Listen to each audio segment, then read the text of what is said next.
Well, I have to admit that during 2017, I really thought that Our Lady would intervene because it was the 100-year anniversary of Our Lady of Fatima. In 2017 came and went, and then we started 2018. And 2018 has been explosive in the Catholic Church, probably one of the most important years in our 2,000-year-old history. I'm here today with my co-host, Timothy Gordon, and we're going to run through 2018. And what's interesting is, one of the very first stories, January 2nd in 2018, was that two Italian bishops criticized Amoris Laetitia, and one of those original two Italian bishops in 2018, before everything happened, was a guy named Carlos Maria Vigano. That happened January 2nd. And of course, once we get into August of this year, Vigano is all over the place in Catholic news. So, Timothy, how you doing? Pretty well. How are you? Been a good year? Good year in a manner of speaking. Yes, sir. What does that mean? I mean, well, in some senses, these instantiations of the evil in the church are very good. We've been making the best we can of them. But in another sense, I mean, a lot of this stuff is rough, right? Right. Yeah. But people always ask us this: is it good or bad? And we say, well, it's all good because, as the British say, truth will out. This is all we've been waiting for. This is all I've been waiting for since 14, 15, early part of 16. Amoris Laetitia and its forerunning synods. I talk a lot about these synods because they were very important to me. I watched them closely, and then it just went quiet. And then the dubia, in late 2016, and then it just went quiet. Yeah, 2017 was just a dud. It was a dud. We were all praying, fasting, all kinds of things, and the dubia was unanswered, and it came and went. And like I said in the intro, I was like, Our Lady, never was it known, that anyone that turned to you was left unaided. And here we are, twiddling our thumbs at January 1st, 2018, and nothing happened. And, I know the only thing. Yeah, go ahead. The only thing I remember from all of 2017 is Cocoa Puff's party in the middle of June of 2017. That's the most memorable thing to me, and that's pathetic. You mean the cocaine-fueled orgy? The cocaine orgy, with the gay prostitutes. In the Vatican, in the Congregation for Doctrine of Faith. So, yeah, that was like a little appetizer of things to come in the year. Yeah. So it's a party appetizer. Do you think, Timothy, that 2018 will go down in history as kind of like a 15-17? How could it not? If the church historians narrate accurately, agreed. Now the question is sort of like the question that you and I always pose regarding the dubia. Will it be honestly accounted for? If so, then it's really big. It's really big in terms of church history, not ecclesiology, just ecclesial history, right? I mean, this is the year that everyone woke up to what's really what. I mean, I feel like it's the thrust of this show that on Taylor Marshall that you and I do. It's like this is what woke the sleeping giant, was the stuff with McCarrick. And it's I guess when we're doing our most recent interview with our most recent third party guest, big interview. You're talking about Michael Voris? Mike Voris. That's when you said a line like, it was McCarrick. This is like the biggest of the bigs. You said something like that. And you're like, it wasn't just a big player goes down. It was one of the godfathers, like, he's just one of the godfathers. And it turns out he might be the godfather. Yeah. Right. If you want to look at a multi-decade legacy of corruption and abuse and financial disorder, he's the Don. Which you also in 2018, or very recently, you interviewed James Grine, and I feel like that shed a fair amount of new light. It's rare that in the news cycle and then the commentary cycle, which is much thicker than the slice of what we call the news cycle, the boom, the pulse history happens, and then the commentary cycle goes on almost ad infinitum until the next thing happens. Not quite to infinity. But you actually, with that interview with Grind about a month ago, 3 weeks ago, really broke new light on just how central McCarrick is. And then, I was thinking about things sort of really thinking about things deeply after we interviewed Boris. And I was like, yeah, that's a good point. I mean, that's what woke the world up. So yeah, let's do it. I mean, I don't want to talk too much about Grind because I don't want to be murdered, or killed or run off the road or somehow I was deadpan. I get suicided, by the Clintons or something. But you do wear concrete shoes. I do not. I do not. I do not. No, I'm very, and like I said in the Voris, I'm very happy. Nothing. If anything happens to me, it was foul play. Yeah. But that interview showed that what we had talked about with St. Gallen. I mean, when we did that St. Gallen Mafia video this year, their heads were blowing up. Like, you go and read the comments and you read what was going on Twitter and Facebook in response to that video. You're just normal pew-sitting Catholic who maybe knew a little bit about church politics and knew some names, knew some cardinals. But, if you go to the average Catholic and say, what's the first name of your bishop? Most of them aren't going to be able to say that. Right. Which is fine, right? So when that video came out on the St. Gallen Mafia, people woke up. That was almost like a proto red pill moment talking about that. And then when James Grind talks about how his family is from St. Gallen and young Theodore McCarrick was going to St. Gallen 15 times, Right. And has roots in St. Gallen, Switzerland, started off as a young man there studying languages. Suddenly you realize, wow, this is an international global scandal that relates to the resignation of Pope Benedict, the election of Pope Francis, lots of shady things going on at the Vatican Bank, and abuse of minors and abuse of adults. All of this stuff is interconnected globally. People go relook at that video, the Grind interview that Marshall did at about minute 20. It's around 19, 20, 21. I was telling a fan of the show, local fan of the show, good college kid here in Bakersfield the other day. We got together and we were talking about it, and I was saying, go relook at that video. You can see Marshall's eyes get big at about, because you're trying to be sincere. I got kind of squinty eyes, but at that point I'm like, you just thought, you thought it was going to be just as I did when you told me you were doing it earlier in the day. Listen to this account. I'd listened to part of his account with Boris, a little bit of the New York Times. I didn't see the George Neumeier interview with Grind. But you didn't think it was going to be shedding new light on. No, I thought this was going to be the story of a man who had been hurt by McCarrick, and let's hear him out. I didn't know that it was going to be peeling back layers over an hour and a half. And I was going to be hearing new things about the pontificate of John Paul II, pontificate of Benedict XVI, and stories of white envelopes packed with money and Chicago and LA and all these things that came out in that interview was. I mean, I got to be honest, like, for a week after that, I was shell-shocked. You were. You were. How could you not be? Yeah. He's like, are you okay, dude?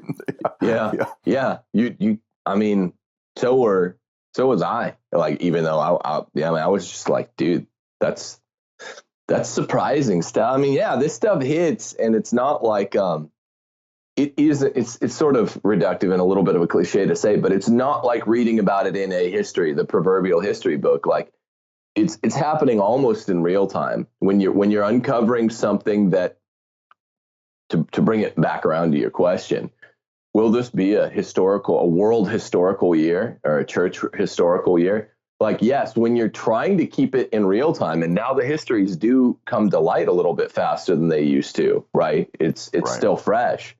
it's basically real time. And it's not like, oh, the schism just happened, or the Great Western Schism just happened, or we have all these anti-popes. 70 years afterwards, you kind of start making sense of it. It happens in real time, and there's collateral damage. People, even the tellers of the tale, minor part that all of us play. Like, you do an interview and you're traumatized. How could you not be? So this stuff has a real world effect people might not know, your viewers might not see. And think about that.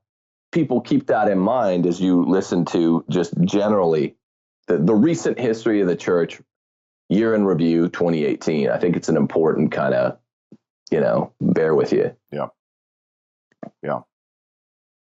And I want to take a moment here. We should, Tim, say just thanks to everybody who's been watching and supporting the show and checking in with comments and, helping out on Patreon or Super Chats and all that kind of stuff to kind of help us get going. A bishop called me, I won't say who it was, and we were talking about all these things and the Grind interview and McCarrick. And it just makes your head spin. And he was like, Marshall, like, you're just a philosophy you're a theologian, a philosopher. So now you're like breaking news, and I'm like, I know it's weird. Like, people would say, oh, you should have asked him this, or you should. I'm like, I'm not a journalist. Yeah. I've never trained this. I'm just a guy on YouTube. Dude, I got my coffee and I'm just like talking to guys, asking them questions, and things come out. And man, I don't know what's going to happen in the next year. It's going to be exciting. Yeah, so, I don't break news. We're going through LifeSite and all, a million Church Militant. When I stand in front of a people, I'm talking about like 13th century philosophy, right? I'm talking about Aristotle and, Thomas Aquinas correcting Averroes and, these kind of things. Like, that's where I chop wood, not, contemporary events. So it's new to me. Right. But yeah, people have to bear that in mind. Yeah. Yeah. Okay, well, let's look at some of this news. January 2nd, I remember this story, but I, of course, didn't relate it to Vigano because who the heck knew who Vigano was? Yeah, he was the nuncio to America, but, doesn't mean that much. And on January 2nd, we read this story. Former U.S. nuncio joins statement calling Pope's reading of Amoris Laetitia alien to the Catholic faith. And guess who that was? That was Nuncio. That was Vigano, our Nuncio.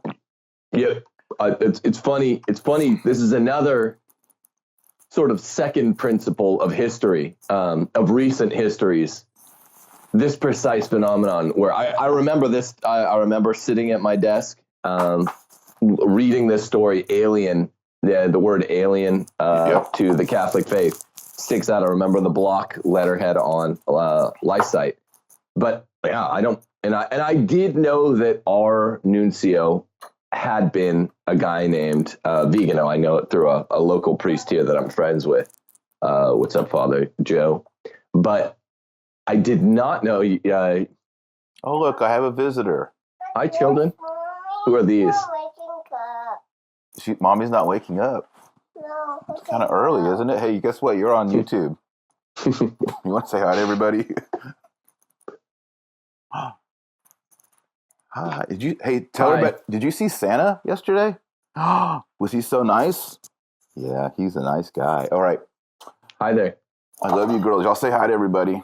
Marco was crying about you. Okay. They'll get a little snack. Okay? I'll see y'all in a little bit. All right? Love you, girls. Mommy's not awake yet. Neither is Mommy over here. Yeah, girls. It's early. I love you, They're girls. looking back. They're sweet. We had fun with Santa last night. Mall Santa? No, this was a big Christmas light extravaganza at the Texas Rangers baseball stadium. Oh, off the yeah. Like they filled the whole infield with just light, all kinds of stuff. It was incredible. Up to 30 or 35. What is that there? Texas Rangers Stadium. It's off of 30. Yeah. 30, yeah. Anyway, back to Vigano. Yeah, this is the second. What was I saying? The second principle that people don't tend to think about when you look at. Shoot, I'm forgetting. Let's Do you remember? let's just start back with. We were talking about the nuncio Vigano. Right. I was saying so the phenomenon. Sorry, is the two little girls just rocked our worldview. No, it's a good. Yep. Good. That's what we're fighting for, is the extemper. future for our kids in the church. That's right. I want those little girls to grow up safe in church. A church where they can say, what would my pontiff do? My holy pontiff do? Exactly. As if it's Leo the 13th. Amen. Of course. Yeah, but Vigano, I did know, and this phenomenon is funny when you go through recent history. It's just, all I was saying is, it happens. I'm sure it happens to everyone out there. Like, I did hear about this story. Some of the stories you just flat missed 6 months ago, right? It happens to all of us. But some of them you are like, I remember that. I didn't know this guy was this guy. And now this is what we're always talking about. You can only connect the dots after. Right. And unless you're like Ed Penton or something, and this is your job, you're like, this dot and this dot connect. Which is precisely what happened with Vigano. Oh, look, he was a source for good in the church. Like, you connected with your Why Did Benedict Retire vid. He's working for the forces of good in the Vatican Bank. Or what happened with, it's happened a lot this year. You connected dots with your Grime interview. Wait, what? St. Gallen? What? 70,000 person city in the middle of nowhere in Switzerland? I only have one context for this. It comes from Daniel's autobiography. What the heck? Yeah. So, not only do we see Vigano, really in January, before we rolled tape here this morning, we were talking about in January of 2018, there was a giant dog pile of hierarchs getting into the game. So we had Vigano, then we had this Archbishop. Let me get his name right. It's Archbishop Luigi Negri, and he joined with the Kazakh bishops. Remember the Kazakh bishops led by Athanasius Schneider? Right. So they signed this profession of faith, questioning Amoris Laetitia and upholding the traditional teaching on marriage and divorce and communion. So all this is happening in 2018. After they do all of this, the big news that people will remember also from January is that Pope Francis married this couple on an airplane, which is contrary to canon law. And he addressed it specifically. He addressed that's where, we already knew it was apparent that he felt this way. I'm much bigger than canon law. He's got universal jurisdiction. So technically it's true. It's odd to hear a pope speak so fast and loose with the canon law, though. See, this kind of goes back to also the Pope Francis in washing the feet of females and non-Christians, because people will say, well, the Pope has universal jurisdiction, and he does. Of course. We recognize that, guys. We aren't like sede vacantis. We recognize this. We believe in Vatican I. But it seems to me that the prudent thing to do, this is kind of going back to virtue ethics and Aquinas, if a man is the Pope and he has universal jurisdiction, it is prudent, it is just to go ahead and modify the canon law before you dispense with it. So technically the rubrics say that on Maundy Thursday you wash the feet of 12 baptized men. Year. That's the Latin, and he went ahead and dispensed with him. People said, well, he's the Pope, he can do what he wants. It's true, but he should have just gotten out a napkin and a pen and said, I hereby dispense of this rubric, and therefore I'm going to do it. Do you see the difference? Or like with this on the plane, he should have had a Monsignor next to him say, hey, can you write out a dispensation for what I'm about to do? And I'll sign it. The former accords respect for the law. The latter inculcates a kind of a flippancy with regard to it. Precisely. It's kind of like if we had some rule at the house, I don't know, I'll make up something like no TV on Saturdays. And then there's something on TV on Saturday that I really want to watch. I probably shouldn't just like flip it on and watch it. And then the kid, hey, Dad, what are you doing on Saturday? Right. I have universal jurisdiction over my home. I can watch the TV when I want. I'm the pater familias, right? Same with my wife. She could do it. Yeah. But I should probably address it and say, hey, I know we have a rule on Saturday, no TV for Family Day, but this is an important exception, and I'm making an exception just so we know. And they're like, okay, Dad's making that exception. That makes sense. Right. It doesn't scandalize them, and it doesn't make me look like a hypocrite. For certain. But in this situation, I mean, you're supposed to go through marriage prep. These people hadn't. Right. And you're supposed to be married in a church. You have to be married in a church unless you're dispensed. These people didn't have that. Now, of course, the Pope can do all that. He's the Pope. But it is a little bit scandalous to the faithful. Yeah, and the latter distinction is the one that got many people. Again, because I didn't want to get married on a beach or anything like that, but a lot of kind of like half in, half out Catholic kids that decide to get married that are like, well, I'll get married in the church because my mom wants it, and they don't really know the rules anyway. Right. Or like, I wanted to get married on a beach with, seagulls in the background or whatever. I mean, that's cool if that's your thing. But and they had to follow the rules, right? So this is where this comes back in some sense, not fully, because the Pope does have jurisdiction to make some ad hoc rules. But this comes back to the Peronism stuff where it's like, hey, if you're in with me, you're good. You roll how I roll. And we can fudge rules. We walk between the raindrops, and it's like, yeah, to some extent that's true. Just if you're riding with Peter, you get to see the special sights in Rome. But it is so that's what most people complained of. So that was a scandal. And I heard from priests, like, this makes my job so much more difficult because when I'm dealing with one of these young people, like, hey, we want to get married at such and such a place. And they say, well, we can't do that against canon law. I'm like, well, I just saw the Pope married some people on an airplane. Like, no big deal, Father. Why are you being so judgy with us? Right. That's exactly. That's not really fair to the priests around the world who have to make these. Sorry, I'm putting on a watch on a 3-year-old. No, it is. It's like that scene in I think it's The Office season 3 when Michael doesn't want to deliver the bad news about having to. It's season 2. It's on the Halloween episode. He doesn't want to deliver the bad news that he has to fire someone, and he keeps asking, corporate to deliver the news. Right. I mean, this is how priests feel. A lot of them have the Michael Scott complex where they want to be popular, which is the hilarious thing about The Office, is why everyone loves it. Everyone's had this boss that wants to be one of the workers and, just hang out and go out for beers with the employees. And you can't really do that as boss. But, and he doesn't want to ever lower the boom.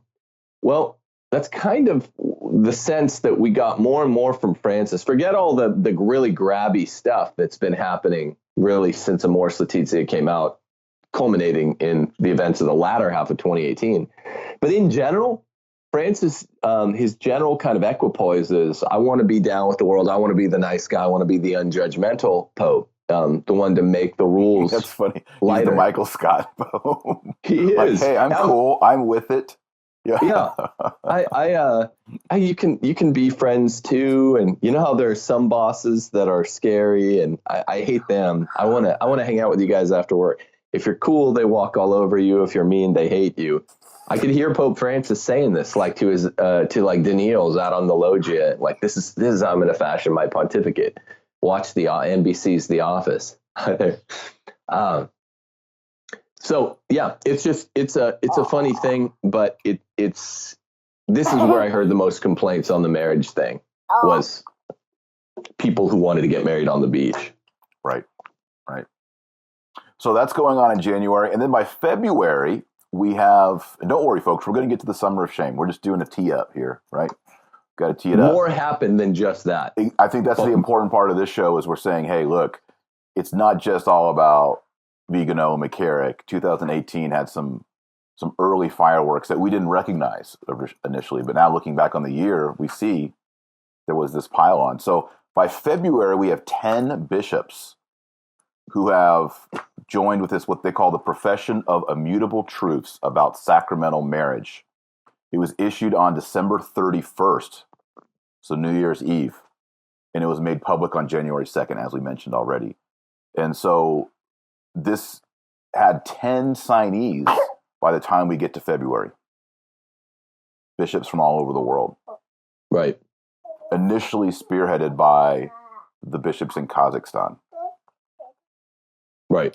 So best known of whom is Schneider. Yes, we all love you, Schneider. I remember where I was back then. I was like, wow. I was like, maybe we have 10, and then we'll have like 15, and then we'll have 34, and then we'll have 100, and like this is it. Yeah. And then what happened? It just petered out. Yeah. Yeah. Oh, the tremendous hopes of the imagination. The imagination of the hope of the imagination. This is how it is when you're like, okay, it's kind of like you need your basketball team to make a major comeback, right? And they're down 30. They're like, they get a bucket finally, and it's like they're down 28. You're like, all right, what's going to happen here is going to get a steal, going to hit a three. It's going to be 25. We're going to get a stand, get another two. It'll be 23. This will happen 5 times before we know it. This will be an 8 or 9 point game, and that's a real basketball game. And that's your imagination, right? Every once in a while it happens, but more often than not, you imagine it being more grandiose than it is, and they end up going down by 5 more. They're down 35 in the next 5 minutes. That's what happened to us, churchmen, sons of the church, and daughters of the church in 2018, isn't it? I mean, we just went down further and further and further. Yeah, we're just getting discouraged. And then, also in February we had the Chilean sex abuse that came out. And this is where Pope Francis really had to eat crow, because he accused them of making this up. He defended the bishop. Remember all this? And later on in the year, he had to dismiss the guy, and he apologized. And the entire Conference of Bishop of Chile resigned. Remember this? I mean, little glitch. And that was really a way to save face for Pope Francis, because Pope Francis had been dead wrong on the Chilean sex abuse. He had spoken publicly about it in February, and later on he realized, yeah, this guy's a bad dude. I got to get rid of him and maybe another guy. And so I think for him to save face, they worked out a deal where all the bishops of Chile said, we resign. And Pope Francis was the merciful one and said, oh no, don't worry. Y'all can all stay in. And then we all moved on. Well, no, it was February that he was defending this guy, really kind of attacking blaming the victims of the alleged victims. And it was a span of 3 or 4 months. Was it May or June that I'm not jumping all the way forward, because there's stuff that happened in March and April as well. I'm not sure, but it was. I think it was the summertime. Yeah, I remember it being pre-McCarrick summer, so late May, early June. That made more an indelible mark on my memory than the February thing itself. I read that like, wow, this Pope's really going after these victims. But you know what? Even this late in the game, when I read that on, I think it was 1 Peter 5 where I read it. I don't think it was LifeSite that I read it at. That the Pope was kind of going after these people. I thought, okay, he doesn't have the most credibility in my mind, but maybe these are just incredible allegations. We didn't know much about him. I don't know anything about Chile. Yeah. Who does? Besides Chilean people. Chileans. Yeah. So I thought, maybe these are just ridiculous. Maybe these are, I don't want to call them Pell type allegations, but the kinds of allegations we assumed were being brought against Pell, whether or not they or whatever happened. I mean, that's end of the year stuff. But then it was the doubting, the fleck of the mind that doubted just because this involved Francis and Francis's people, was vindicated by summertime. And it was like, no, the allegations weren't incredible. They were quite credible. Yes. So the next big thing, and we haven't talked about this yet, Timothy, is the papal posse on EWTN started rocking the boat. You and I have never talked about this, but Raymond Arroyo in EWTN and his papal posse, they started talking about the papacy in Rome, and they weren't being delicate about it. They were calling a spade a spade. Well, I'm a huge fan of the papal posse. I'd love to have. We're always in need of our own little canonist, and I'd love to have Father Murray. Yes, I'd love to get him on the show. That guy's so sharp. But now I'm gonna take a different approach. Go ahead and shout out. What's up, Father Murray? I don't know if you know about our little gig here. Yeah, but we would love to ask you some canon questions. I have about 10 really specific canon law questions. I ask my canonists in town, but I'd love to ask you on screen. We love what you do. You're a brave man. And I've been watching Papal Posse really, I think, be improperly, laudatorily indelicate with matters in the church since the first synod. I mean, these guys have been, it's crazy because it's elderly women's television network, as some people make the joke, EWTN. And these guys just go hard. Arroyo, Robert Royal, what's up, Robert Royal, great work at the Catholic thing. They're just a great squad. And then Father Murray out of New York. You guys have been doing it for a long time. So I really admire the work you guys do. Yeah. So what specific, did you say March event was it that brought out the Papal Posse? They got their first criticism from what we always call Team Francis, the bishops and the clergy that promote the Amoris Laetitia. So I think it was in March, and I can't remember who it was, but EWTN got its first criticism, like, hey, you guys are causing division. You at EWTN, the Papal Posse. Gotcha. And basically, in the second half of the year, people like Cardinal Napier and others have been calling for the head of Raymond Arroyo. Right. Yeah, Napier just did it last week again. Yeah. That's you wonder how much heat he's been feeling, because I don't know him. You might know him a little bit, but I don't know how much heat he was feeling after the synods. But he was not getting called out publicly, I don't believe. Right. I mean, not with Voris like opprobrium for Voris with any of the rigor or heat of that. And I think, the higher ups in the church, they know who Voris is, and, Voris is great and he has his own channel. But EWTN, almost everyone who has cable gets EWTN. Right. You don't have to go looking for it. And I think that's why they're so nervous about Raymond Arroyo and the Papal Posse. Right. It's mainstream beyond mainstream. It's as mainstream as our Catholic niche gets. We're an odd entity or quantity in the world, Catholics. We've always been odd, right? We're odd in America because it's a Protestant Enlightenment nation.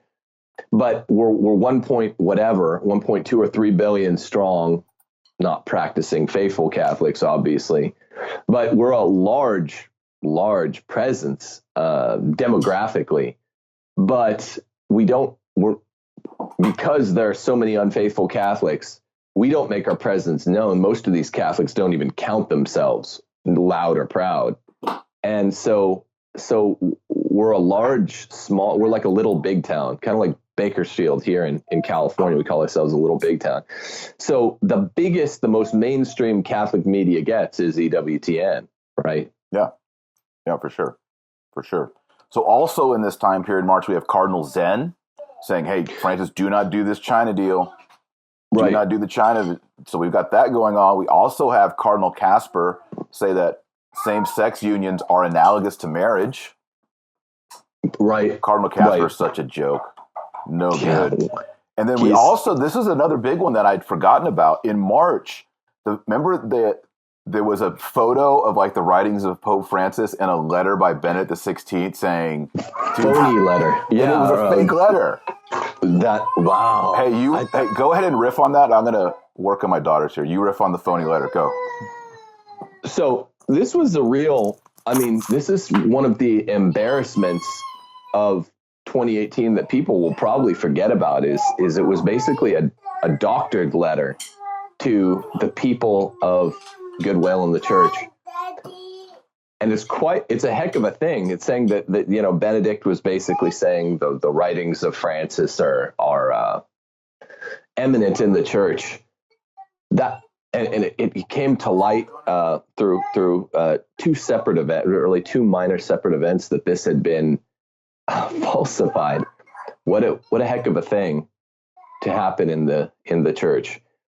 Afterwards, the response from Francis was, we didn't know that this had happened. We didn't understand how it came to happen, but except people knew what was going on. People understood that, had an understanding that it was silly. So Yeah, this was not a good thing. Taylor, I'm back. So I was riffing some of this. Did you? I just made a revelation. I mean, it is to me. I riffed for a little bit and then I ran out of material. But so you'll have to make a cut. Oh, we'll have to do a cut. Okay. Yeah. Sorry, I just hadn't got it. But then I paused. I got it up. Benedict wrote this letter. Guess to whom? To who? Vigano. He's behind everything. The letter's addressed to Vigano. March 17th, the Vatican released on Saturday the full text of Benedict XVI's letter to Monsignor Vigano, showing that the 2 paragraphs were concealed. Yeah. Whoa, that's big. He's like his main operative, dude. Yeah, how many different things have we said Vigano's here? The Vatican said it had no intention to censor the letter, but chose to leave out parts of it as the letter was confidential. The story as it developed. Wow. March 13th, Vigano was like his main operative. Has anyone connected this? I haven't seen anybody connect this. I haven't. No, I don't think people have gone back. They'll probably do it when they do their year in review. Yeah. I mean, maybe people knew who Vigano was with greater detail than I did. Right. Back before August. Right. But I mean, this is great. This is great. Yeah. Let's just keep talking. It'll be a sloppy cut, but that's okay. Okay. Yeah. I mean, we just broke it right there. It's good. Hi, people. We're still here. We didn't cut it. Right. So there was like 30 seconds of dead silence where I was where I was looking that up. Okay, but got it. That's amazing. It is amazing. That's amazing.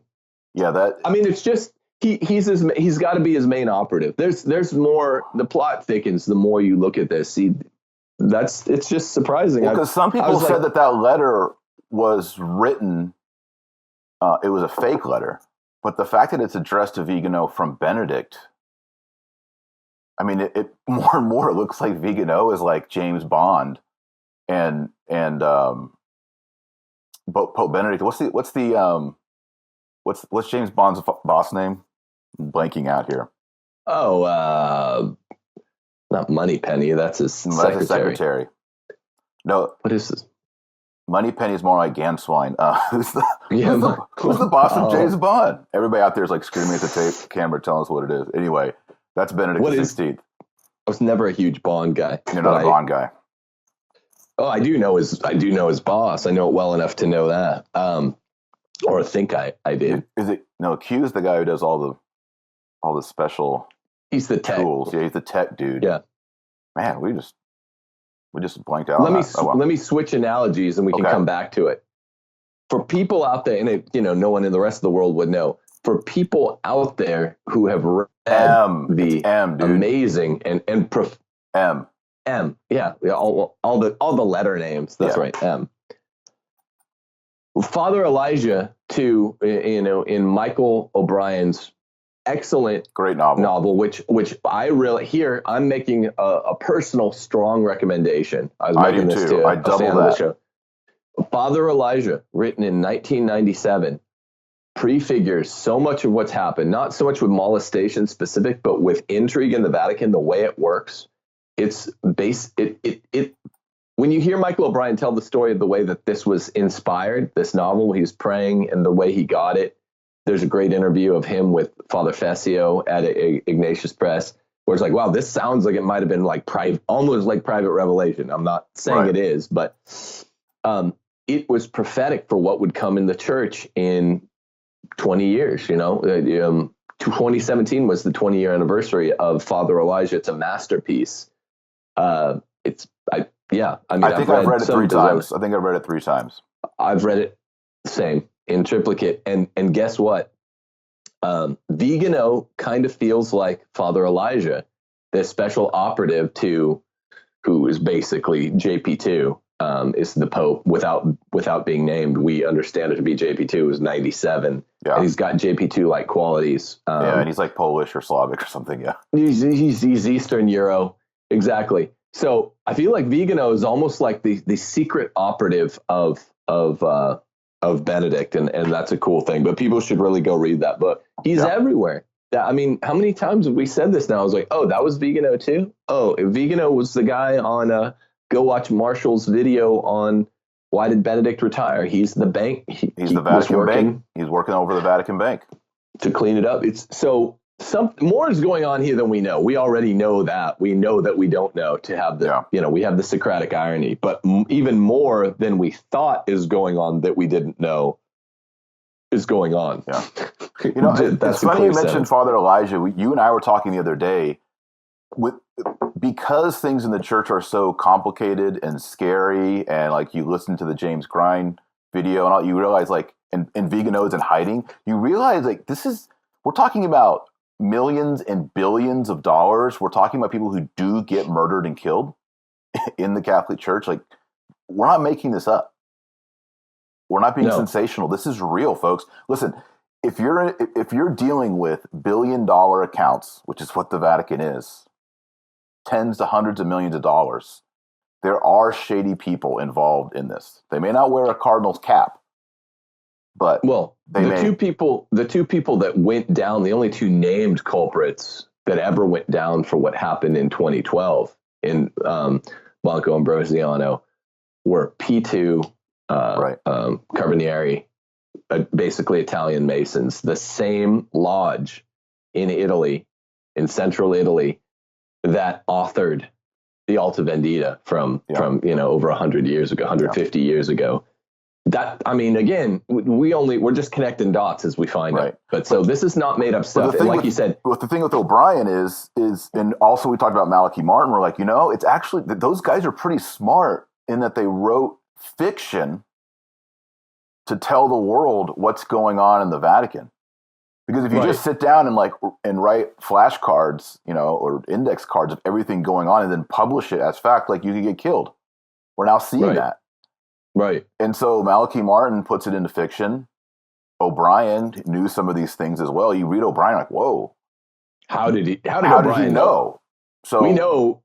So fiction is a great way to sort of, we talked about this in our Tolkien video, right? Yes. That you can use fiction and communicate truth, not just perennial truth like Platonic forms, but actual history in the now through it. And then you always have plausible, deniability. You're like, well, no, those were just fictional, like Malachi Martin, Windswept House.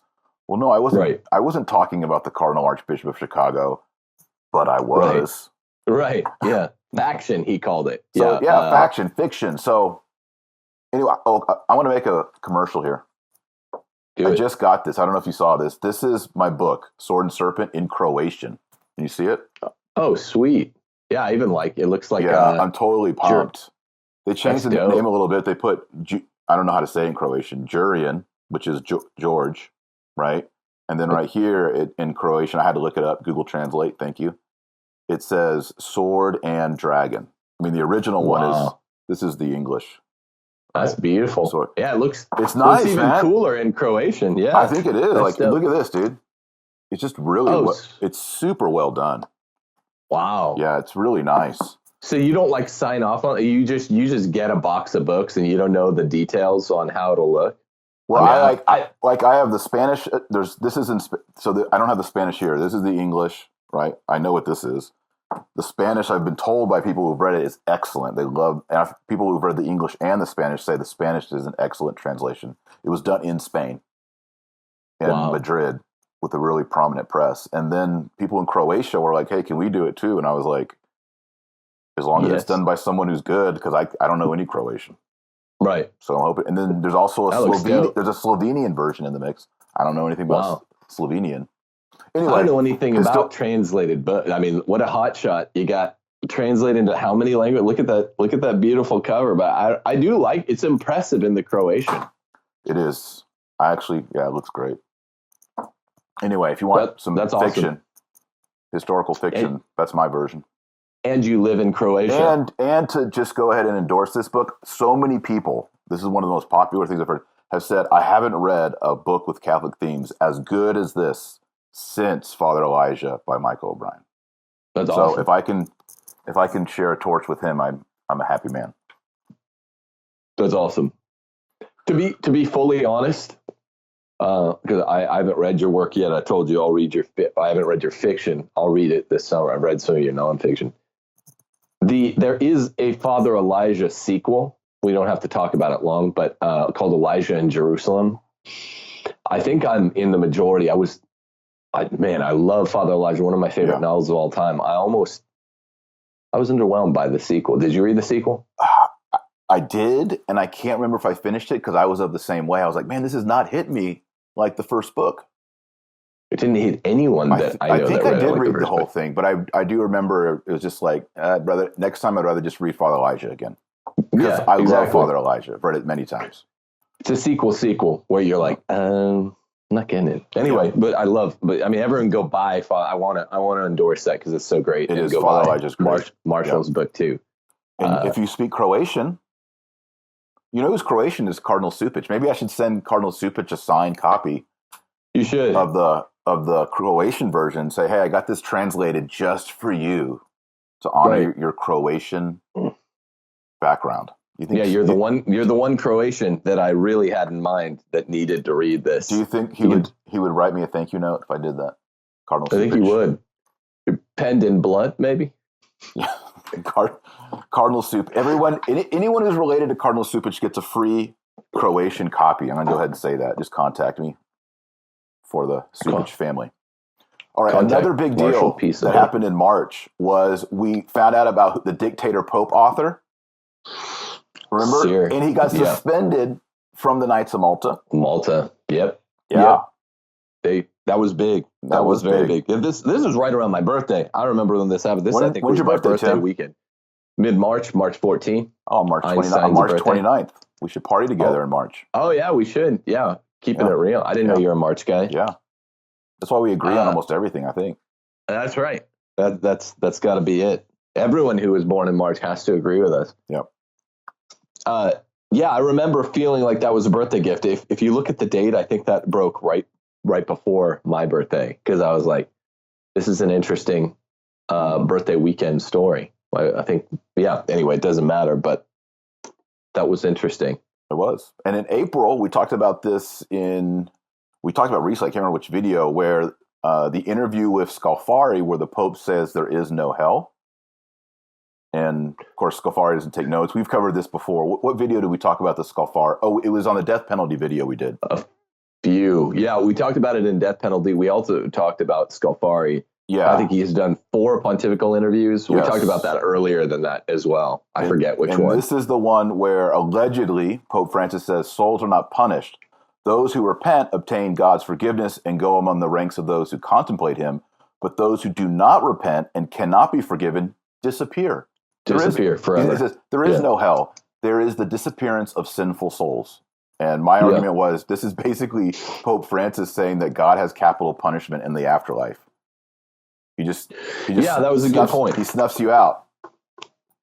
Which is weird because, see, when you said that just a couple weeks ago, that's a new paradigm because we're used to thinking of Francis, and I think he intended it this way, as loosening the screws, instead of tightening them. Right. But almost unwittingly, he really was tightening the screws, and he wouldn't want to be characterized that way. But it's, in a way, I mean, I don't know. I don't want to see as sort of Sophie's choice. Do you evaporate forever, or do you suffer the torments of hell?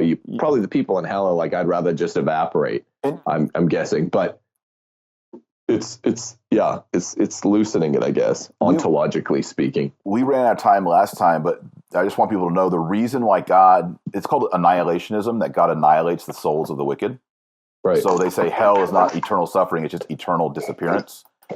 And the problem with annihilationism from a philosophical point of view, if you're a Thomist, if you believe Thomas Aquinas, is that God creates the rational soul, which has an intellect and a will, and it's made in God's image, the imago Dei.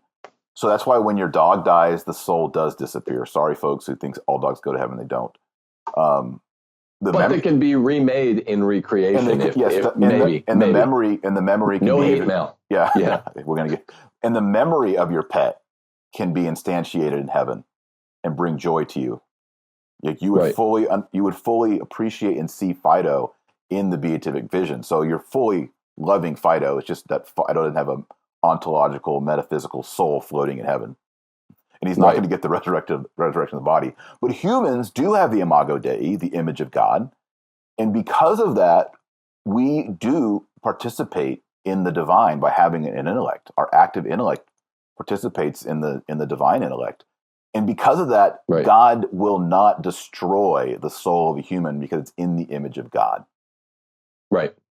Because God created all things and said they were good. When he created men, he said it was very good. And because of us having a will and intellect and participating in the same way that God does, he doesn't, just like when the angels fell and became demons, he didn't snuff them out. They also have an intellect and a will. So, right. so Phil, if Pope Francis really believes that, and this is from Scalfari, that is deeply wrong. It is metaphysically impossible from a Catholic point of view. So that's the fourth Scalfari interview. I thought it was right? the third, but maybe it's the fourth. I'm not quite sure. All right. It's 3 or 4, maybe just the third. But what people have to understand when the Francis apologists want to go back and say bracket anything he said to Eugenio Scalfari of La Repubblica. No, I'm not going to. There is an entire apparatus. We call it the mouthpiece system that major world leaders have. That Marshall doesn't have. I don't have. Even big outfits like EWTN doesn't have like a handler that comes out, a spokesperson that says this. The network means and supports this that was said on yesterday's show is neither meant nor supported by the network. I mean, they can kind of do it afterwards. That's just called a redaction. But world leaders, especially the Pope, he has Greg Burke that comes out and says, well, he means this, he didn't mean that. And we don't even really consider it a redaction. We consider it like a revision or an update, a slight modification. But they can slightly modify by saying, no, he didn't mean that at all. Right. You took that out of context. It's very convenient, yeah. It's convenient. Scrub it forever from the record. And all of the Scalfari interviews were groundbreaking in a negative way, in a, radical, took some doctrine or dogma of the faith in a radical direction. And none of the 3 of them were redacted later, whatever verb I was using for it. And he kept going back to Scalfari, their buddies. Scalfari's like 90, doesn't take, just takes hand notes during his interviews, reconstructs them by memory plus a couple notes. And it's just bad reporting. And, La Repubblica is like a long time acknowledged Marxist Italian rag. Why go to him at all? So there was that I don't bracket it. He did say that the way that news media works is it's an Italian paper. The paper's headquartered about a mile from the Vatican. I know where it's at. And he said it to this guy, a well-established Italian journalist. They didn't take it back. So he said it. If he didn't say it, all the Pope had to do, or Greg Burke had to do, is say, hey, he never said that. Scalfari's lying. And the Vatican never took it back. Right. So it's on the record. Yeah. So now another one a month later was when the Pope met with the victim, and he said, "Don't worry, God made you gay." That was another one. Whether he said it or not, we don't know, but that was secondhand. This is also when all the Chilean bishops resigned. We're now into May. April was all the German. In April, May, the German bishops were clamoring for communion for Protestants and communion for divorced and remarried. That was the big news. May, we have God made you gay, allegedly from Pope Francis. The Chilean bishops and the huge scandal. This is where Pope Francis has to eat crow and say, yeah, I said it wasn't real. I said there was no problem there. And now obviously there is a problem. Oops. And every single bishop tendered his resignation. Kind of a big deal. By the way, on the German bishops thing from April, I think Cardinal Mueller just brought this up yesterday or the day before. He was like, yeah, German bishops wanting Eucharist for Protestants. Remember that happened 8 or 9 months ago. Still a problem, and it's creating confusion in Germany. Yeah. Duh. But yeah, little update there. Yep. So that kind of brings us, full into the summer. I don't see, anything that, anything else before we get into the summer of shame. I think we covered. There's more in 2018 in the first 6 months than I even remember, because all I remember in 2018 sorry, this is post hoc fallacy or something, the way the mind works. All I remember for 2018 when I think of ecclesial politics and news is what everyone else thinks of. So it was hard. It was hard to go back and reconstruct what happened January through June. Yes. Oh, June, he did appoint the heal me with your mouth, kiss. Who's the Fernandez? Yes, Fernandez. He appointed the who allegedly is the ghostwriter for Amoris Laetitia. He appointed him. His name is Monsignor Victor Manuel Fernandez. Made him bishop. Appointed him. So that was kind of, what's going on there? And then also in June, a notable thing was Michael Voris came out and said the Pope is wrong. And a lot of people for years, people were like, Voris, why don't you say anything about the Pope? And he always stayed quiet. And this is when we see Michael Voris start also speaking out, which is, I think, notable for the year. He's the unfaithful bishop, hammer. And, the Bishop of Rome had always been, privately, publicly, he would say this, Bishop of Rome's a little different. And whether or not reasonable minds can differ on that, right? He and I as friends always did, but as long as I've known him. But yeah, he joined the ranks of public, respectful sons of the church who are critics of the actions and words of the pontiff, not the office itself. Yep.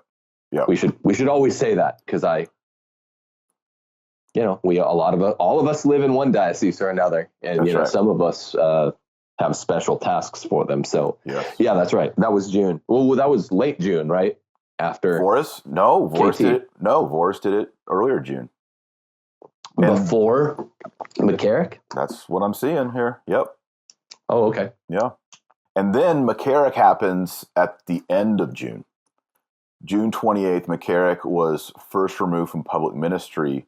It was announced on June 20th after a church panel substantiated allegations that Cardinal McCarrick had sexually abused a teenage altar boy 47 years ago while serving as a priest in New York, and the event happened at St. Patrick's Cathedral. Cardinal Dolan is the one who made that announcement. Right. Which is, we were talking the other day about how he didn't have one of his lieutenants make the announcement. He chose to make it himself, which is interesting. Yes, and it was also revealed that the Diocese of Metuchen, I'm saying it right now, people, Metuchen, I think, I don't know, maybe I'm saying it wrong still, but Freudian slip, yeah. Metuchen. Yes, we had a big Advent party, and we had someone from the Diocese of Metuchen just the other day, and I clarified my pronunciation. Metuchen and Newark had payouts to abuse victims of McCarrick. So we found out three things on that day. We found out that there's a credible allegation against McCarrick, against a young minor in the cathedral. And then we also found that there'd been a payout to a seminarian and to a priest in the Diocese of Metuchen and the Archdiocese of Newark, which shows a multi-decade-long pattern of abuse. Right. And then it was July 28th, McCarrick volunteered his red hat. He didn't repent, by the way. He just kind of said, for the good of everybody, I give up my hat. So he was no longer in the College of Cardinals, which was big news.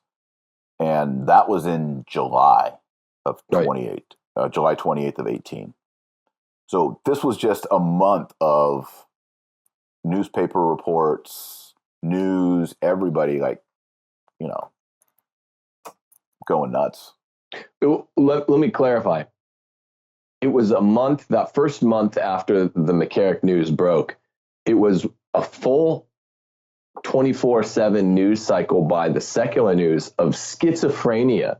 Remember, they're schizophrenic when it comes to abuse. The Catholic Church, because they love gays, they love homosexuality, which is clearly the only rational etiology for the abuse here. There's no, people present this like an open question. I always want to be careful because, of course, we have hundreds of abuse cases of adult women and girls, but we just have to say it's 80-something% male. So Because if we say that, every time we say that, there's somebody who goes, yeah, but I knew a woman who was abused by a priest. So what you're saying is false, and they dismiss us. So I just don't want to be dismissed by people. We're just saying, in general, the majority of the cases have to do with adolescent, teenage, young men. When you talk about a crisis as an aggregate of singular events, right? I mean, any molestation that's happened to anyone is a crisis, you know. But writ large, when we talk about the pages of history, the Catholic abuse crisis is a plurality. It's an aggregate of a plurality of many crises, individual molestations. And all I'm saying that's not arguable is when you're dealing with 4 out of 5 or more that are homosexual abuse cases, it's fair if it's over 51% to say this is a homosexual crisis. Yes. So that's it. Every individual. I know some priests in the diocese that molested altar girl. I know of priests in the diocese here that molested altar girls. That's a crisis, like baby C, but capital C. The church crisis that's brought all this to bear is a crisis of homosexualism, which and this is where in the life of McCarrick. Yes, he molested an adolescent boy, but he's also abusing priests and seminarians using his authority 18. Who are over 18. Yeah. So we see in the life of McCarrick the rainbow of variety of those he had relations with and abused, and it's all the full spectrum. Adolescent boys like James Crine, who came on the show, and the one in Manhattan, seminarians who are anywhere from 18 to 28, and adult priests, older. So you look, we should have a final word for 2018 on this. If we're using this as our kind of end cap video for 2018, I don't know when we'll end up running it, but it'll be sometime in late December.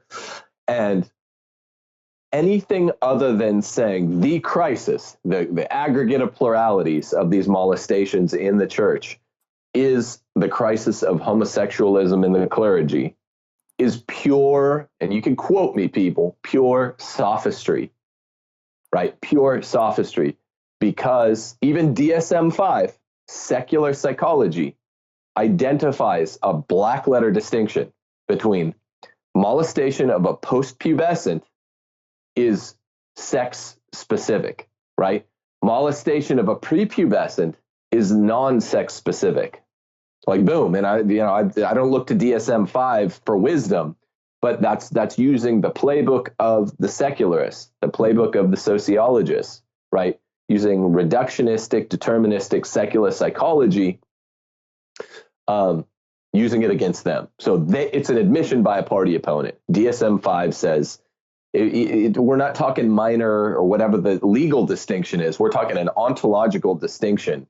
According to DSM-5, if it's someone who's gone through puberty, even if they're only 13, then you are attracted to it's gross, but we have to get into the specifics for a moment because I don't want people out there to be fooled by the sophistry. If it's the body of an adult, which is what puberty marks, the onset of the bodily adulthood, then that is not, it is sex specific. Then that tells you something about the offender's sexual preference, something essential. All right, so enough of that, but yeah. Good. All right.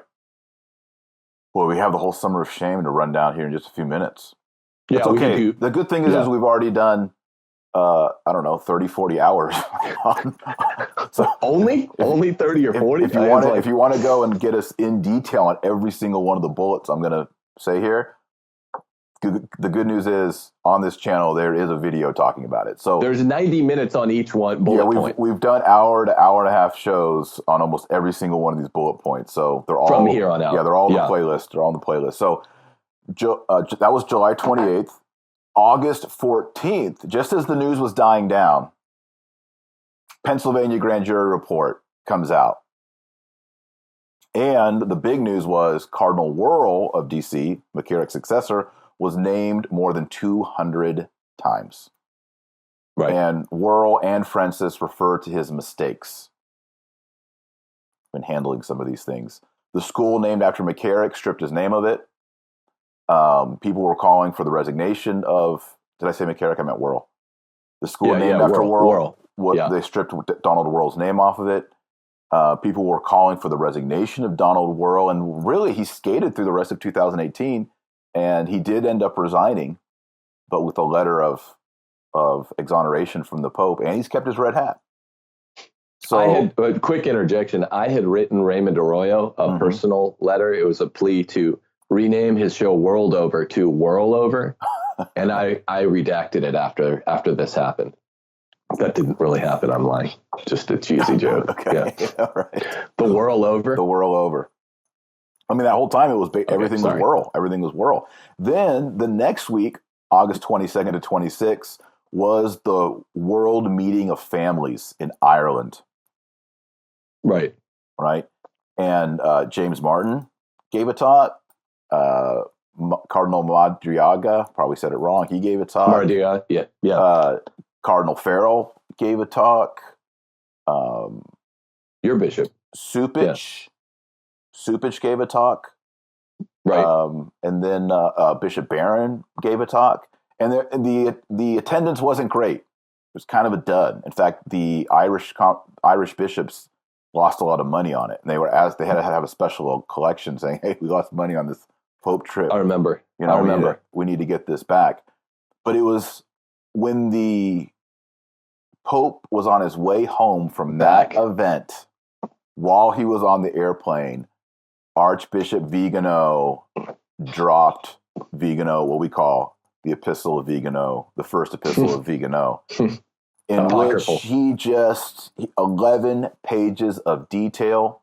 He calls out almost all the major players, including Pope Francis. He calls for Pope Francis's resignation. He even says in there that Cardinal Wuerl lies shamelessly and prevails upon his chancellor to lie as well. Yep. And the big accusation was Francis removed sanctions on McCarrick that had been in place, imposed by Benedict XVI, and that he had sent McCarrick to China to work out a deal with the Chinese. For me, those were the two big things in that letter. And Vigano won. And you and I have tended to focus on the first. Right. Because people are wanting a China episode, and we should probably do it. With Zen, who's really, I think, a living hero. But yeah, we never, because Vigano made the connection so explicit, we don't talk about it that much. But wow, McCarrick, as much as Vigano we're finding is kind of on the side of good here, the axis of Benedict kind of trying to correct all this corruption. We keep seeing McCarrick pop up in like an opposite and inverse, right? All the China deal, the deal with the Chicoms. We're finding out more about the money with McCarrick, and Vigano's the guy auditing the Vatican Bank. Yeah. Under Benedict. It's like light and dark. That's weird. So that's why I say Vigano, he's the James Bond. He is. Maybe Benedict is the M. I still want to believe Benedict's the M. Yes. The jury's out on that, though. I mean, we always talk about getting red-pilled on Pope Francis, and then Tim and I kind of off camera have been calling it the black pill, and the black pill is like, oh no, Benedict is complicit, John Paul is complicit. How far back does this go? I mean, that's the real jagged pill right there. Right. I'm red pilled on Francis, but when we look at the history and how this whole scandal happened, it's obvious that it didn't happen in 2013. No, which was Voris's big talking point, and it's a fair point. Much of what he says is a fair point, but this was his big justification for not. You're talking about our interview with Voris? No. It was his long-standing justification for not jumping on the Pope. He'd say, "Look, I'm not defending this Pope's actions." He'd say privately, but except this is a crisis that is almost 100 years in the making. You and I see it even a little longer than 100 years. If you pull the thread on the sweater, right? It's not just one loose thread. The sweater starts to unravel. like a Yes, like, don't like a blame- Weezer song in the 1990s. Right. Pull this thread as I walk away. Watch Watch the me Vatican unravel. Yeah. It'll soon be naked. Well, yes. no pun intended there with this vacuuming. But it's at least 120 years in the making. And Boris would always say, "Oh, that's true. That's true." But things have culminated here for a reason with this papacy and all that. So both, it's kind of both parties are right. Yep. And then to throw gasoline on the fire, Pope Francis on camera says, "I will not say one word, and it's up to you journalists to find the truth." And man, that when he said, "I will not say one word," that is when I'm not talking about traditionalist Catholics or SSPX or even EWTN watching Catholic. I'm talking about your normal going to the Novus Ordo 52 wanting times to a year. get married on the beach. Yeah, just sort Catholics. of, they're like, "What? What are you talking about? You will not say one word?" And I liken this to like you're in a war and your buddies around you are getting shot down and you go to the general like, "Okay, what's the plan?" He's like, "I don't have anything to say. I won't say anything. Yes. I might have something to say, but I'm not going to waste it on you." This is when Pope Francis, in the minds and hearts of just the normal Catholic, that statement will echo in history. That is when he like lost 40 points right there. He went deep into the red with a lot of people, especially American Catholics, not just conservatives or traditionalists. Your normal Catholic, even your left Catholics thought, that's not good. Even slightly left of center Catholics is the demographic that would really surprise. And the other demographic that would really surprise us, any non-Catholic Americans, secularists or Protestants who are even slightly right of center or anywhere in the center, everyone was just like, whoa, that's wildly, that's not defensible. You have to say something. Because he didn't deny it. Remember what everyone was saying? I was texting with Boris that day. I'd just come out of a great restaurant here in Bakersfield, had a great lunch. I remember, and then I looked at my phone and just my jaw dropped. And I think I'd been texting Boris about some unrelated thing. And everyone said, okay, at this point, the world media, well, not everyone. I didn't say it. I gotta give myself a little credit here. Boris, like, okay, the world media, the left world media now will be excited to take him down. I was like, Mike, I don't think so. I don't think so, bro. I mean, and whether they do or they don't will tell us what we've been wanting to know. So that gave us extra methodological information as to how deep the connections are between the world media and this pontificate. Yes. So then we have Cardinal Oullet steps into the game, and he, in a way, we were kind of talking on our video on Oullet, which is you can watch in the playlist on the channel. He confirms that there were restrictions placed on McCarrick for appearing in public and for traveling. So we kind of said, hey, he actually did Vigano a favor here. He vindicated Vigano's claim. You or I or both, I forget who, even kind of speculated, could he be still secretly on the right side? You kind of said, I think Oulet's in favor of Vigano. I don't think he is. Maybe. I don't really think that. I was being quizzical. Right. Like could Russian Oullet be, as I lovingly call him, he's taken a risky move here. Could he be secretly trying to, in a Hegelian way, leak information? He's carrying water for Vigano. Right. I don't really believe that. I just like to say stuff. Yeah. I just throw crap against the wall. And what drives me crazy, like, hey, shout out to Jong, who's one of our commentators beneath all of our YouTube videos. He's like, oh, Oullet proved that Vigano was lying. No. Everybody recognizes that Oullet proves that Vigano is telling the truth. That restrictions, Oullet says restrictions, Vigano says sanctions, whatever you want to call them, restrictions were placed on McCarrick. They existed. And Pope Francis removed them. Saying otherwise is counterfactual. Yes. That's what Oullet proved to us. That's big. That is he big. might have been characterizing Vigano is a meanie for talking about him, but he verified, he absolutely certified as a party opponent that they existed. And that's all that matters. I don't care, to hell with this characterization of the events. I don't care. Yeah. Yeah. So, I mean, basically the rest of the year, we've seen a Vigano 3. We did a whole video on Vigano 3. It's a very popular video. Cupich, since Wuerl has declined in the latter half of 2018, Cupich's stock is way up. His star is rising. It's very obvious that Cupich is.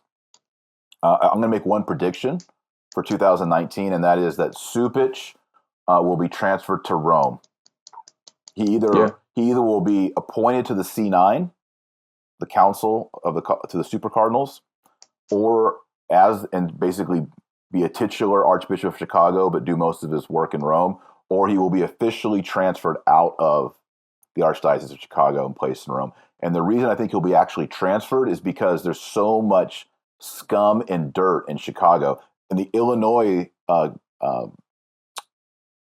Attorney General is opening a case against the church in Illinois. So I think Pope Francis is going to rescue and sweep him out before what happened to Wuerl happens to Cupich, and bring Cupich to Rome, give him make him a prefect, give him some high office like he did to Cardinal Farrell, and keep that guy safe, and let him be his American link to the church in America, helping appoint bishops, helping to regulate. That's my projection for 2019. And if it's right, if it proves right, I remember you saying that back even 2 months ago. So you get a longer provenance than just December prediction. The other thing is we've seen, the latest stuff is, I think the grind video is important. I think that revealed a lot. The USCCB meeting was a total flop. Pope Francis intervenes and says, don't vote on policies. Sanctioning. Policies for bishops with regard to abuse. Don't do it. Wait till February. That really ticked off a lot of people. Other than, I will not say one word, that event. And then they voted on the floor, kind of a token gesture that didn't really mean anything. Let's ask the Holy See to release all files on McCarrick. Voted down. The bishops voted against it. That USCCB meeting was the second hit to just the normal pew sitting Catholic. And again, even centrists in not in the church at all.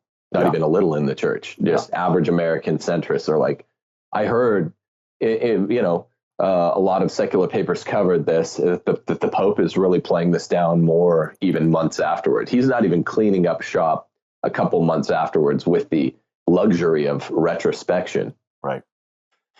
And what I've heard from people in Rome who are close to all of these events is they're saying, look, the hierarchy in Rome, the curial officials just think this is an American obsession with sex and sexual sins.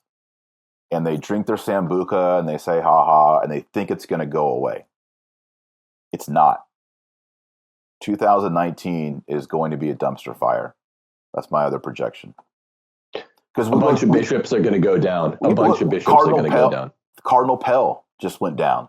Whether he was guilty or not, he went down, right? Right. 2 other cardinals in the Pope's C9. 1/3 of the C9 is out at the end of 2018. It is looking really bad. It's going to be the C4 explosively. It's going to be the C4 by the end of 2019. Is that your projection for 19, the C4? That's mine. More cardinals go down explosively. There are only 4 cardinals left. I think that would be poetic justice. Yes. C4 explosive. Yeah, a bunch of bishops are going to go down. We have some intimation there that it's getting ready to happen. Yesterday, an auxiliary bishop in L.A. went down. My archdiocese. Yeah. What are people saying about that? They're like, who is this guy? At first, when it was an auxiliary bishop, everyone I talked to in the diocese was like, is this Barron? Because he's the most famous auxiliary of LA. He's the one they know. Yeah, he's the one they know. And it's no. And obviously it's an auxiliary, so it's not the head. It's not Gomez. Gomez. Yeah. Do you know Gomez at all? Yes, kind of. He's Opus Dei. He is Opus Dei, yeah. And he's friends with like Well, I don't know if it's lots public. of good folks, but he's friends with lots of good folks. Yeah. I shouldn't. Yeah. But anyway, yeah, people who kind of talk about this stuff at school and in the diocese were like, whoa, this is our neck of the woods. It's getting local. It's like, it's always local, bro. Yeah, it's always local. It's going to be crazy. So, I think we could wrap up here. I'll end with a word of encouragement, and you can end with a word of encouragement. Or if you have a projection for 2019, you can share that. As we always say, look, the Lord Jesus Christ is the Redeemer of mankind. He has a plan. I really think that he is orchestrating and moving the pieces right now to purify the church and bring about a great era of reform. We talked about this with Michael Voris. I mean, we have people now who are like, what are Ember Days? I want to fast for the clergy. People who are looking into traditional liturgy. People who are saying, hey, maybe our seminarians should have a more scholastic training and study Thomas Aquinas. People are starting to say all of these really good things because they're realizing, we never really got that springtime of evangelization that John Paul II said was happening. We're not having a new Pentecost. Everyone's looking around and they're like, man, we're in a dumpster. Like, this is like Borgia level corruption. And it's not just in the USA, it's in Rome. Right. So we have to now rethink everything we thought was going to happen under John Paul II. We now have to rethink everything. And that has to do with how we interpret the documents of Vatican II. What about canon law? What about seminary training? Everything. So I'm very hopeful. I think this is good. And I think, jumping out of the ship right now, leaving the Catholic Church right now is ridiculous. Like, ridiculous. We're in the 10th region of the night. We're about to have a giant dawn. And I'm not saying this year, 2019. I'm saying maybe it could be 5, 10, 15 years. But I think things will get better because we're in a downward spiral and it can't go on forever. There is a bottom to hell, right? Right. As Clark Griswold said, we're on the threshold of hell. We're at the threshold of hell. Yeah, right. I'm not so. Yeah, no. I mean, go ahead. Give your last word. Yeah. So you're. No, I mean, I agree. I agree with all that, but I'm not quite as optimistic. When you, Voris, and I were talking off record, you and he were agreeing like perfectly. Like I think this. I don't know. I think the history shows it's hard to connect dots until after. Mm-hmm. I hope you're right, and I think it's totally reasonable. You might be right.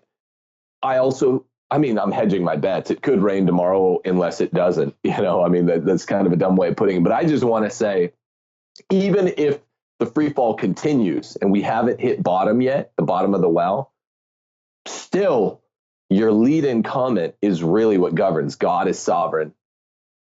Jesus is good. No matter, the free fall might continue. I always go back to the Mike Tyson quote, everybody's got a plan until they get punched in the mouth. Right. And anyone who's felt like they hit bottom in their own life, this is so true. You have this plan for your life.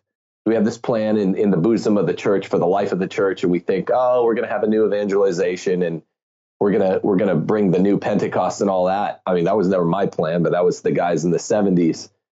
And it just backfired. It became this dumpster fire. So then we got hit in the mouth, and maybe that was the plan of some of the guys that planned it, but not all of them. Some just were kind of useful idiots, Lenin's useful idiots, regardless of whether things go the way you and Voris were saying the other day, or the free fall continues. No prediction from me, aside from my one prediction is more bishops go down first quarter of 2019. Aside from that, all that you need to know is Marshall's lead-in sentence to that thought.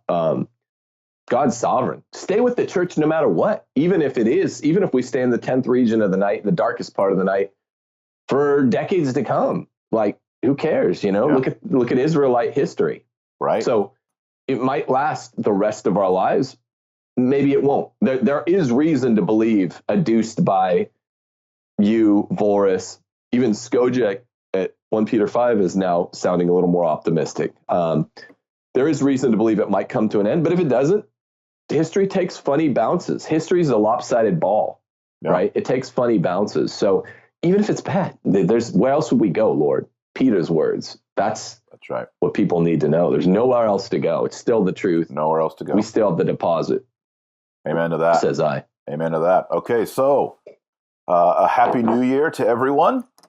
Remember, January 1st is a holiday of obligation, unless your local region has dispensed it. Here in America, we have it. And keep praying the rosary, stay close to Our Lady, make faithful and pious Holy Communions when you receive. Really realize this is Jesus in my mouth. This is the second person of the Most Holy Trinity incarnate. And just live your vocation. Receive on the mouth, people. Receive on the mouth. Let's not mince words. You can do that. Yeah. Do the mouth. Please, everyone out there. Reverent. Receive on the mouth and request, even if you go to a Novus Ordo. On the tongue. On the tongue. On the mouth, yeah. Yeah, it just sounds less weird. People are more. I notice the students if you're worried, when I say if you're worried about it that he's going to touch your mouth, you're doing it wrong. Do not be a slot machine like this. Yeah, he's going to touch your mouth. It's gross. Here's how you do it, folks. It's going to get nasty. Ready? You stick your tongue out. My tongue's brown because I'm drinking coffee. You have to. Yeah. If the helicopter is going to land, it has to have a big landing pad. If you close your eyes, tilt your head back, and stick your tongue out, he can place on there, and there's going to be no contact. Right. This is what our priests always say. If you receive in the tongue, please stick out your tongue. Right. They don't want to have a little slot. It's impossible. Don't give them an excuse to say no, because a lot of priests will take it. Exactly. So, okay. All right. Great. Well, Happy New Year, Tim. To everyone watching, thanks so much. God bless, and we'll see y'all in the next videos, the videos to come for the next year. Jesus, Mary, Joseph, be with us on the way. Amen. Has anyone ever asked you to explain a Catholic topic and stumped you? St. Peter, our first pope, once wrote this: "Always be prepared to give an answer to everyone who asks you to give the reason for the hope that you have, but do this with gentleness and respect." The problem is it takes years and even decades to study sacred scripture, the church fathers, magisterial documents, and councils. Most of us don't have that much time, even if we wanted to. So what if there were a way to have all of these answers prepared for us literally at our fingertips? My name is Dr. Taylor Marsh. I'm the founder of the New St. Thomas Institute, and we have created an online library of video and audio resources answering the most common objections against our Catholic faith. As a student member of the New St. Thomas Institute, you'll have access to our short and informative lessons by searching for the topics that interest you. For example, how to explain the Crusades, how to answer the top 10 atheist objections, how to answer Mormons when they come to your front door, and how to easily and quickly explain the Eucharist, the Blessed Virgin Mary, the papacy, the sacraments, and much more. You could easily spend thousands of dollars taking classes at universities or seminaries, but our tuition is the most affordable on earth. Plus, you'll have free access to our popular certificates in Catholic philosophy, Catholic theology, Catholic apologetics, church history, and New Testament studies. So if you're struggling with a topic and you need help, we have resources and answers waiting for you. Take your faith to the next level, become confident in your Catholic faith, join the New St. Thomas Institute today.